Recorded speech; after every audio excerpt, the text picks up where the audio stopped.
Why church? It's an important question, and church is a loaded word. For some of us, it brings up nothing but positive feelings and emotions, memories, experiences, relationships, whether maybe in our past or our past and our present, or maybe just newly in our present. Like, this is such a meaningful, important, lovely, beautiful word for us. For others of us, sadly, or perhaps friends you know, certainly friends that I have, it's a negative word. It's a difficult word. I remember going into pastoral ministry when I sort of made that career transition, and then I'm chatting with different people that I hadn't seen in a while, or introducing myself to new neighbors. And of course, as a pastor, that dreaded question that comes up, hey, what do you do for a living? And I would say something about, oh, I'm a pastor in a church. And it was like, as soon as I said the word, there was this like gargoyle shadow that would come up behind me, and people's eyes would glaze over. And it was like, oh, right? Like, for a lot of people, it's not a positive word at all. It's a word that is associated with hurt or hypocrisy or irrelevance, or maybe just boredom, something of the past, something for my grandmother, something I'm glad I don't have to do or be a part of anymore. Like for many people, this is the last place they would be on a Sunday morning. And then maybe for a lot of people, it's mixed. Like a lot of positive or some positive associations, some negative associations. There's a complexity to it, something we love and also find difficult. And so we're in this series as three communities, as three churches: the 180 in Laval, north of Montreal, Cobourg Alliance in Cobourg, obviously, and the Well in the GTA, as we're peeling the layers on why church, and if you're new or new to church or newish, or perhaps this is a regular part of your life. And as we've been saying for these few weeks, we're peeling the layers on this to help us answer the question, why church? What does this mean? Why would I want to have this as a regular part of my life? That this would be an encouraging conversation for you, that for some of us, it would be a healing conversation for us, that it would be inspiring for us, and that it would be a uniting conversation for us. And to start with today, I want to introduce another word that goes alongside of this, that is kind of part of the answer to the question, why church? It's an F word. Like, I know we're not supposed to use those in church, but it is the word family. Family, which is also a complicated word, isn't it? Again, for some of us, that word is nothing but good. It brings up positive memories, experiences, and we could say, man, I loved the family that I grew up in. I love my family. My family are the closest people to me. My family are my friends. My family are my life. My family's my rock, my foundation. Many of us maybe could say that. And then there are others who are like, man, that is a hurtful word. That's not. I try to avoid family. I'm trying to move on. I'm trying to get away. I don't think about it much. I have to endure Thanksgiving, Christmas, Easter, whatever, and some of the Hallmark holidays, but that's about it. Like, that's a difficult, painful, or maybe irrelevant or disconnected word for us. And then probably for many of us, maybe for most of us, it's mixed. There's some really great things and some really complicated things, some really beautiful, lovely things and some painful things matched up together. And the thing is, these two words matter to each other. In one sense, kind of what I want to take some time today to prove or to make a case for is that family is one of the most important answers to the question, why church? And look, I know pastors are guilty of throwing around this word, the church is a family, and we talk about it that way, and maybe you've used that terminology, but we need to understand, what do we mean when we say that, and why is it so important and essential for us to understand it? What's interesting is Jesus had a lot to say about both of those words, and it wasn't pithy sayings like home is where the heart is, or a family that prays together stays together, something like that. Jesus said some actually really provocative things, both about the community of faith and the family, that were annoying or disruptive, confusing, and sometimes downright offensive, both to the leaders of the religious community and to families, even his own families. One of the things that you'll find is really interesting if you read through the biographies of Jesus. We have 4 of them. We call them the Gospels. If you're like me and you grew up in the church and perhaps you've read the Gospels of Jesus a number of times, it doesn't register for some of us that are very familiar with it, that we would read stories about Jesus having conversations about God in people's homes, Jesus healing people of sicknesses and illnesses in people's homes, and Jesus forgiving people's sins in people's homes. Like maybe when you read them, we're thinking about, oh yeah, that's what happens. Or we read the picture book when we're growing up and it's like, oh, they're in a home or at a table or whatever. Or we're thinking more about the thing that he said or the thing that he did as opposed to where it was happening. And yet that is so significant because conversations about God, prayer and for healing of sicknesses, and prayer and the forgiveness of sins were supposed to happen in the temple, not in the home. Those were things that happened in the temple under the rule and oversight of authorized religious personnel in a very highly structured religious place, the temple or perhaps the synagogue. That's where all of that stuff happened. And yet Jesus seemed very content and in fact intent on doing those things more often in homes than anywhere else. And this is incredibly significant. Notre Dame professor Jerome Nere, who wrote a book on the social world that Jesus and his followers found themselves in, he said this, that Jesus seemed to locate the presence of God more in the home than in the temple. Jesus seemed to locate the primary locus or presence of God in the home as opposed to the temple. And this is so significant. And he points out the significance of this because he says, like, the temple was a place that was highly segregated and separated. So there were separate areas if you were a Jew or if you were a non-Jew, or the biblical word that is used for that is, or that the Jews would use, was Gentile. That there were separate places that only Jews could go, and Gentiles could go in certain areas, but not everywhere else. It was highly segregated. There were places that were considered holy places or common or more public places. So places that were the holy of holies, where actually only holy people could go, and the rest, or the unholy things, are perhaps in other places.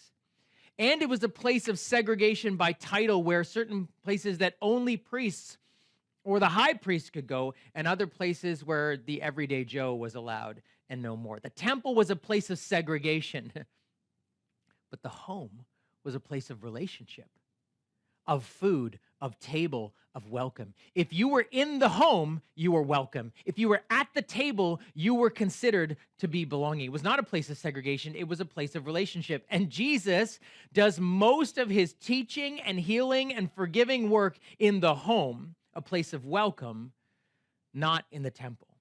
That Jesus was in a place where he was teaching about God and healing sicknesses and forgiving sins to both Jews and non-Jews, to both holy and holy people and very unholy people, to priests and everyday Joes and outcast sinners. Nobody was separated. Nobody was excluded. And this is what is so significant about the place that Jesus did his ministry. And in fact, he saved some of his harshest language for the religious establishment, the temple, the church, if you will, or the building, I should say, and the religious leaders. At one point, he called the temple a den of robbers. He talked about the temple being destroyed, or that he would destroy it in some ways. He even called the religious leaders a brood of vipers, or children of the devil. I mean, when I was growing up, the church called AC/DC Children of the Devil, which, as you all know, the devil's music is country music, not rock and roll. No, listen, don't be distracted by that. Some of you, that's the only thing you're going to remember from this sermon. Jesus saved some of his harshest language for the religious place of worship and the religious leaders, and did most of his significant work in the home. It was like Jesus was taking God out of the temple and putting him in the home. But he was also redefining what home or the family was meant to look like. It's both of these things. We have to see this radical move of Jesus relocating, in a sense, or making God accessible or most present in the home, not just the temple, but also then taking the home or the family or the doors of the home or the household and blowing it wide open. And again, we need context for this.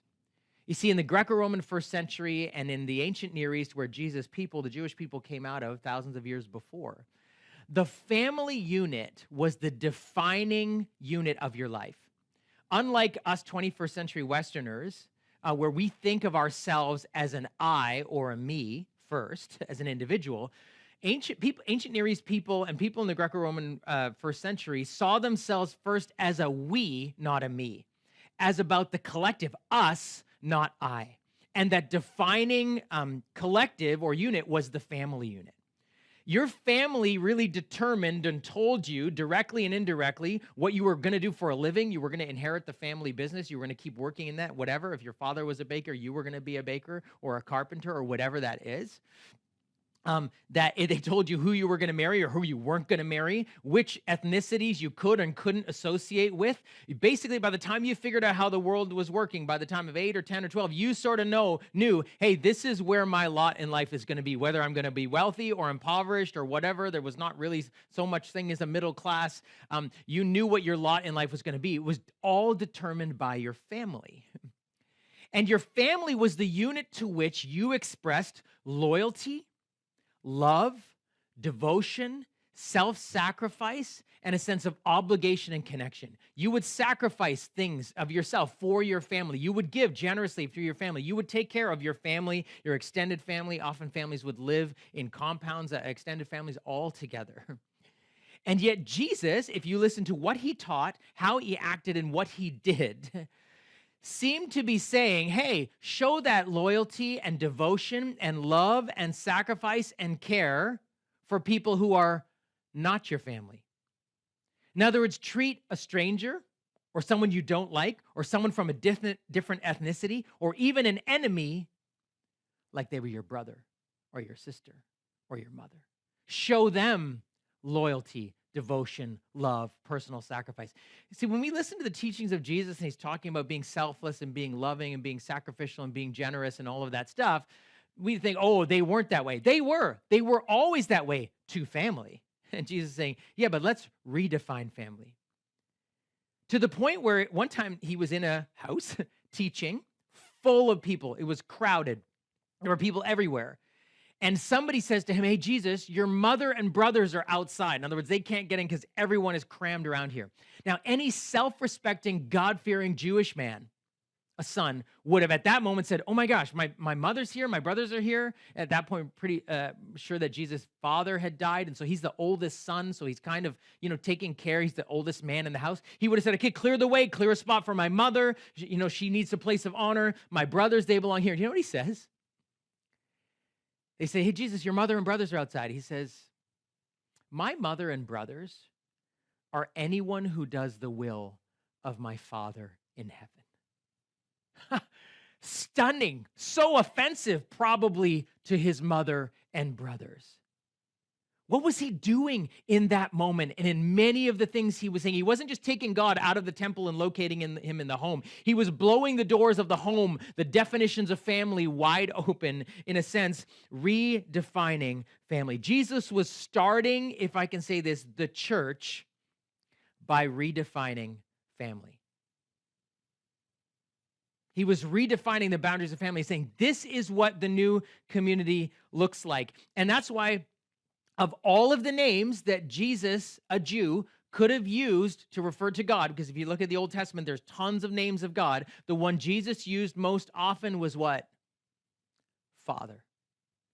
He kept calling God, my Father, my Father. And then he would say, your Father in heaven. Then he would say, our Father. And then when he taught them to pray, he said, start with this name. Address God like this, Father.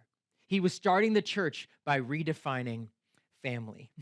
It was like he was saying this, hey, to follow me is to embrace a new family. Why? Why was Jesus redefining the church by redefining the family? Because we needed a new one. I want you to listen to what one of the earliest followers of Jesus, when he's describing, listen to this, what God's great, mysterious, incredible idea was from the beginning of time, before we were even born. Listen to how he describes what God had wanted to do, what was in God's heart to do before the beginning of the world. Listen to this, Ephesians 1:3-5. All praise to God, the Father of our Lord Jesus Christ, who has blessed us with every spiritual blessing in the heavenly realms because we are united with Christ. In other words, oh, God is amazing for this incredible blessing he's done and he's given us. Even before he made the world, God loved us and chose us in Christ to be holy and without fault in his eyes. Listen, God decided in advance to adopt us into his own family by bringing us to himself through Jesus Christ. This is what he wanted to do, and it gave him great pleasure. Friends, the reason you and I needed a new family is because our current family of origin is complicated. Like, if you don't understand why you needed a new family or why you need a new family, the church won't make any sense to you. It will be irrelevant. It will be a nice sort of add-on, a take it or leave it kind of thing, or maybe just a bit of a mystery. But God chose us, it says in Ephesians, before we were born. You and I needed a new family, so God adopted us into his.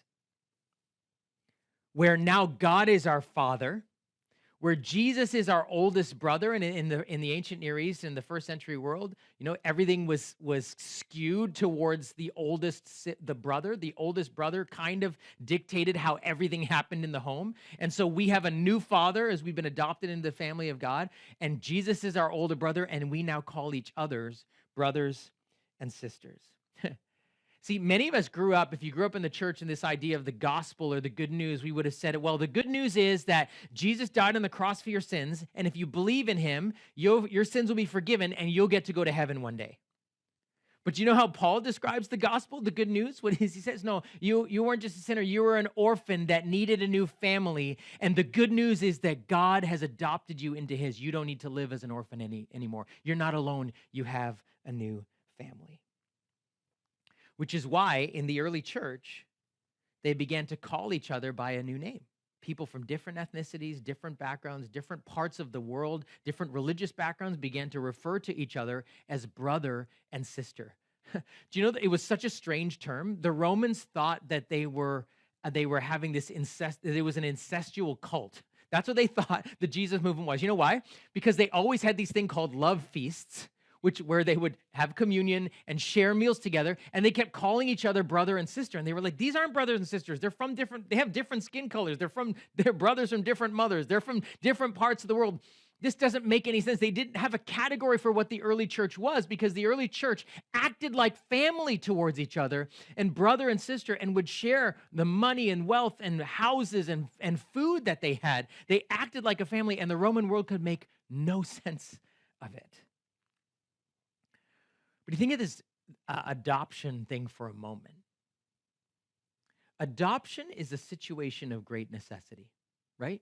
It's not a casual, you might need this kind of thing. Why does someone need to be adopted? Why does someone need a new family? Because maybe they don't have a family anymore. They've lost their family. Or maybe their family is not able to care for them, or their family is not safe for them. Any one of those reasons is a situation of great necessity where someone needs a new family. And so the question is, why do you and I need a new family? Regardless of your family of origin. Because family is complicated. Family's complicated. Every family is complicated. Author and pastor Peter Scazzaro says it this way. He says, we talk about like Jesus coming into our hearts as evangelicals or people who are Christians say, I invited Jesus into my heart. And he says, yeah, Jesus may be in your heart, but grandpa's in your bones. It's just a way of saying, hey, you can be saved, you have salvation, but that doesn't immediately change your life. And in fact, the thing that influences you most and has influenced you most is your family of origin. How you grew up and who you grew up with and what you did and didn't have from your family has shaped and defined who you are today. We are products of our past. We're not prisoners of it. We are products of it. And what determines our future is how well we understand our past and our family story. And in some senses, to realize we needed to be adopted into God's family, where God is our Father and Jesus is our elder brother, and we have a new community of brothers and sisters, because we needed to unlearn some things from our family of origin. Scazzaro goes on to talk about how every family has its 10 commandments, things that were written in stone in your family, or maybe no one ever wrote down and no one even said, but you just kind of knew, this is the commandment of this family. And he said those commandments can look like so many different things in the area of money or sex or relationships or image or conflict management, or a sense of self, or male-female understandings of relationships and all of that. So much of that comes, and he gives some examples, right? When it comes to money, maybe one of the commandments in your home was money is the best source of security. That's a commandment. Maybe someone said that. I know as I work with couples in premarital counseling, we go through this because we talk about family background, right? That people say, yeah, that's my parents literally said that. Or perhaps you saw them working 7 days a week or overworking, or you knew, hey, the goal is do well in school. Why? So you could get a good job. What's a good job? Well, one that pays the bills so that you can have what? A house or whatever security. Money is the best form of security. That can be a spoken commandment or just an unwritten rule. Or perhaps the more money you have, the more important you are. Maybe that was a rule in your family. Maybe nobody would say that out loud, but you saw how your parents or your family or your extended family treated certain people when they came into the home differently based on their job or their perception of how wealthy they were, or how other members in the family or in the extended family were viewed, that the more money you have, the more important you are. It was maybe an unwritten rule, as a commandment. It's like, yeah, we kind of believe that, or we live like that. Or perhaps when it comes to conflict, man, so many of us, there were unwritten rules. Right? Avoid conflict at all costs may have been a commandment in your family, where when I talk to couples about conflict in their premarital, I'll say, hey, I'm always worried when I see the extremes, when people say, oh, I never saw my parents fight, or they were always fighting. Loud, angry fighting is normal, right? The extremes are not good. Conflict is and can be a really good and healthy thing, but if we're never confronting each other, no one ever, and we know there's things that maybe in your family, there was stuff that happened between family members or whatever, but no one ever said anything. You never saw a confrontation. Nobody ever dealt with something directly. Some of us came from ethnic backgrounds, certainly in South Asian context. Indirect communication, indirect confrontation is way preferred to direct confrontation. That can be true in other cultures as well. And so avoid conflict at all costs may be a rule, a commandment that you live by or that you saw was a part of how we do things in our family. Or the opposite. The only way to make a point is to be loud and angry. And that's just a normal thing, to yell, to scream, to swear, to stomp out, to show visible anger, disgust, frustration. That may be the norm in families. Or perhaps when it comes to how we relate to people, don't trust people. They will let you down. I mean, I know literally people have heard that said to them by their parents, by their grandparents, or we just know, hey, you hold your cards close. Hey, don't let anyone see exactly what's going on. Make sure everything looks good on the outside, but inside, like that could be a trust thing where your family was good at managing the image, or perhaps even if you grew up in the church, it's like, hey, we show up on Sunday and everything looks good, but behind closed doors or inside, there's chaos, but don't let anyone in.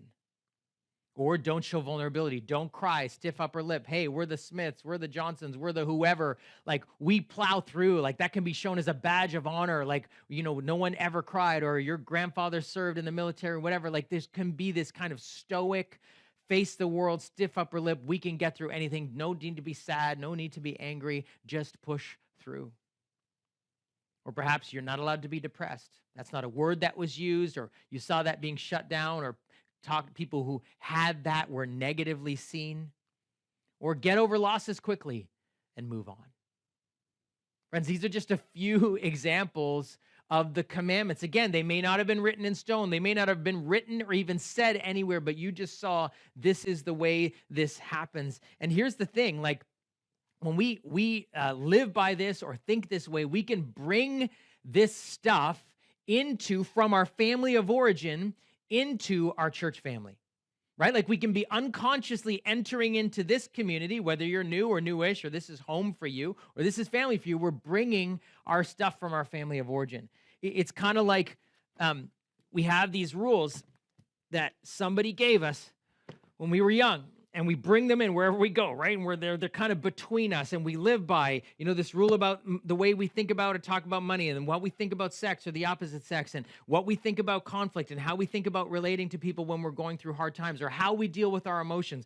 And we can have these rules, and we bring them in, and we say to each other when we're in conversation, here, carry this. Here, carry this, right? So if you're coming into church in a first day, and like you've dealt with rejection and in your family, or you don't trust people, then you're coming into a new community with that rule about trust, about vulnerability, or perhaps about not letting people see your emotions, or perhaps when we have conversations about money in the church, there's money rules in your family that like make you feel weird about it, or perhaps you're serving on a team where you have to discuss budgets, and it's like you bring that into the table, or perhaps like you're auditioning for one of our worship teams or whatever, and you didn't make it, and how you deal with rejection, or how people are perceived, or the way certain skin colors are seen, and you bring that in because you know you have that skin color, or you see others that way, or certain ethnic groups are more trustworthy than others. These are rules that we bring from our family of origin, and we bring them in with us to the church, and we make other people hold them as well.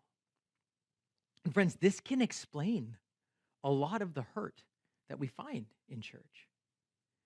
Because the church is just a community of people. It's not an entity of anything. It isn't anything apart from the community of people. It is the body of Christ. It's the people. But we bring these things in, and this can explain why we can hurt other people in conversations, in interactions, partly because we have our rules from our family of origin that were not healthy, that were not good, that are impacting others, or perhaps it explains the hurt that we've experienced from other people. And here's the thing. No one is immune to this, right? No family's immune, no matter what. I come from a family that I would say, by and large, like I would say I have really positive associations and memories with members of our family. My parents are a part of our church. But I know as I began to unpack this and think, well, what are some of the rules or things that I brought in? I grew up with a father who never raised his voice, never yelled at me. And that's a wonderful thing. And maybe some of you who didn't have that, you're like, yeah, that'd be nice. But I was more of an emotional, expressive person. So I remember as a teenager, and we're having these arguments, and my dad would say, hey, I'm not raising my voice. You don't need to. And I'd be like, right? I didn't know how to deal with that because I had so many emotions. And my father's a left brain engineer. And so as he was growing up, it's like, hey, you can talk through and reason through anything. And so when I would have all these strong emotions, he would want to talk through it with me, which was helpful in one sense. But in another sense, I kind of got this idea, and he never said this, and I don't think he intended to this. And he's obviously grown as well as a person. I'm not telling tales out of school. We've talked about this. But I didn't know how to deal with strong emotions. It's kind of like I feared all of them. Because if I didn't know how to rationalize through it or whatever, then I didn't know what to do with it. And so then I'm growing up and I have kids now of my own. And if they have strong emotions, I didn't know what to do with it. So I meet that with my own strong emotions because I'm more of an emotional person. Or then I get into church ministry and I wouldn't know what to do with people who are angry or really sad or devastated or broken. And I remember walking through a crisis with someone. And all I was trying to do, they were down in a pit, and all I was trying to do was stay out of the pit and just trying to pull them out. And whether it was quoting verses or praying or trying to exhort them to, see the good side of this, and maybe God's doing something, and here's how you need to respond. And they said to me later, Vijay, I just needed you to get in the pit with me.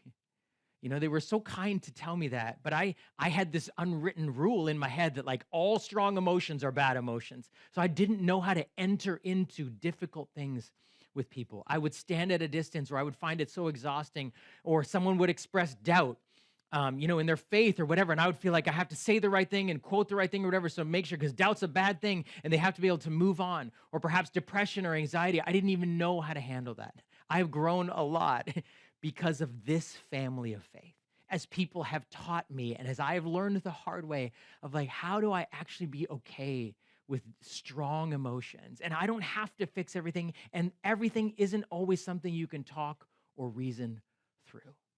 But I was bringing that into my family of faith, and I needed the family of faith to heal me and change me.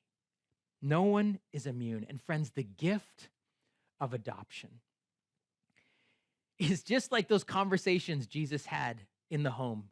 We get to learn and hear conversations about what our Heavenly Father is really like. Just as Jesus brought healing to people in homes, in this family, we can experience healing from our past. We can experience healing from our sicknesses. We can experience healing from our faulty ways of thinking, some of which we picked up whether we would say our home was amazing or completely destructive or a mix of both. We can receive healing from that. And just like Jesus was forgiving sins in homes, we can receive the forgiveness of the grace of our brothers and sisters who learn the patterns of this family from our older brother, Jesus, who died on the cross, who said about his enemies, Father, forgive them. They don't know what they do. He's the one, the older brother, who teaches how all of us younger brothers and sisters are meant to interact with each other. He sets the tone of grace and forgiveness so we can receive grace and forgiveness from each other. Friends, that's what the gift of adoption really means. And this is why we need a new family. We need a new family so that, listen, so that we can bring the best of our family of origin into this family of faith to bless the family of faith, right? It's like if we had a potluck and, so-and-so is always bringing their Grandma Lucy's best rib recipe and the whole family gets blessed with the rib recipe. You're like, yeah, we should do that more. We should, right? That's bringing something, we bring the best, anything that's good from our family of origin into our family of faith to bless our new brothers and sisters.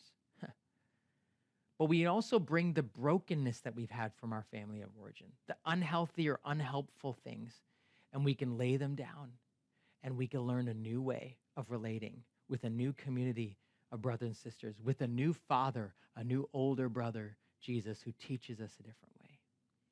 And we can live in this family that's not defined by how much money we make and what our ethnic background is and what title we have and how many letters behind our name and what our potential looks like or how beautiful we are. We are a community defined by Jesus, who brought God out of the temple, place of segregation, into the home, where we don't operate by the segments and walls and segregation that seems to mark every other community and culture in the world, but we live as a truly united, diverse, multi-ethnic, multi-socioeconomic, multi-generational community. Friends, that's why we needed a new family. That's why adoption is a gift. And you know what I found? And sometimes when we talk about our family of origin, some of these rules, some of us can feel like, oh, I'm disrespecting or shaming my family. I'm slinging mud at them. Actually, the opposite is true. When we recognize and are honest about our family story, we're actually honoring them enough to deal with it and to bring blessing back to them, right? When we get grafted into, if I can use a different analogy, the new family tree, and we get healed and restored and forgiven and changed, and we learn new ways, that begins to go back up into our actual biological family tree. And many of you have seen this in your own life, and I have seen this in my life and many other people's lives, that our family of faith, like I grew up in a family of faith because my father was a pastor of our church growing up. Our family of faith was an immense place of blessing and healing for our own family. It does spread through all of your biological relationships. It's not an either or. It's not slinging mud at or canceling your family and forgetting them so you can embrace this new family. As you live in the family of faith, it begins to affect your family of origin in positive ways. It is a gift to them.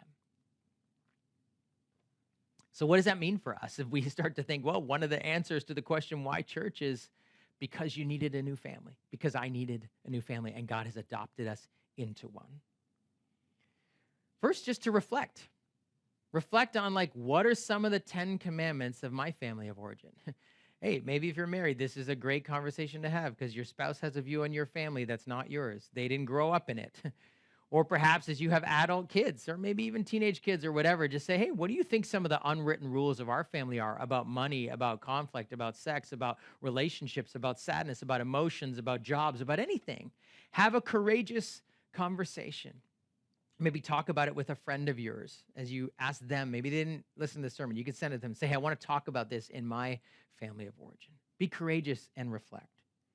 Secondly, as we're in this church family, if you're new or newish, or if this is home for you, regardless of where you are, realize that other people are bringing their family rules into this place too. We all do it.